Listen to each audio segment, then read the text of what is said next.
أعوذ بالله من الشيطان الرجيم. بسم الله الرحمن الرحيم. عما يتساءلون عن النبأ العظيم الذي هم فيه مختلفون. كلا سيعلمون ثم كلا سيعلمون. ألم نجعل الأرض مهادا والجبال أوتادا وخلقناكم أزواجا وجعلنا نومكم سباتا وجعلنا الليل لباسا وجعلنا النهار معاشا وبنينا فوقكم سبعا شدادا وجعلنا سراجا وهاجا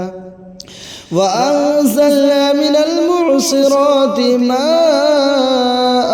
ثجاجا لنخرج به حبا ونباتا وجنات ألفافا إن يوم الفصل كان ميقاتا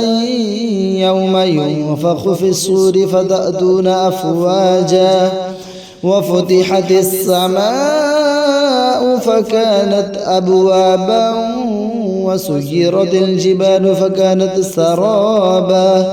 إن جهنم كانت مرصادا للطاغين مآبا لابثين فيها أحقابا لا يذوقون فيها بردا ولا شرابا إلا حميما وغساقا جزاء وفاقا إنهم كانوا لا يرجون حسابا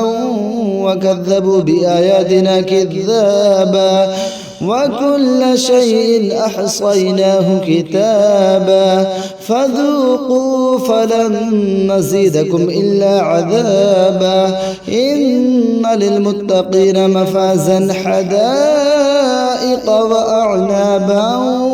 وكواعب أترابا وكأسا دهاقا لا يسمعون فيها لغوا ولا كذابا جزاء من ربك عطاء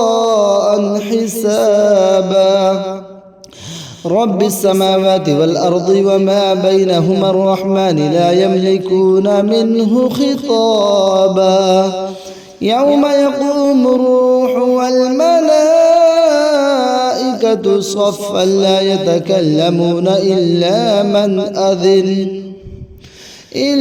من أذن له الرحمن وقال صوابا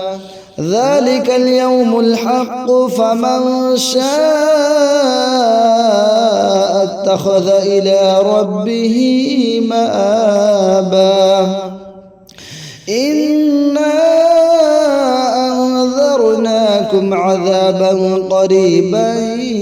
يوم ينظر المرء ما قدمت يداه ويقول الكافر يا ليتني كنت ترابا.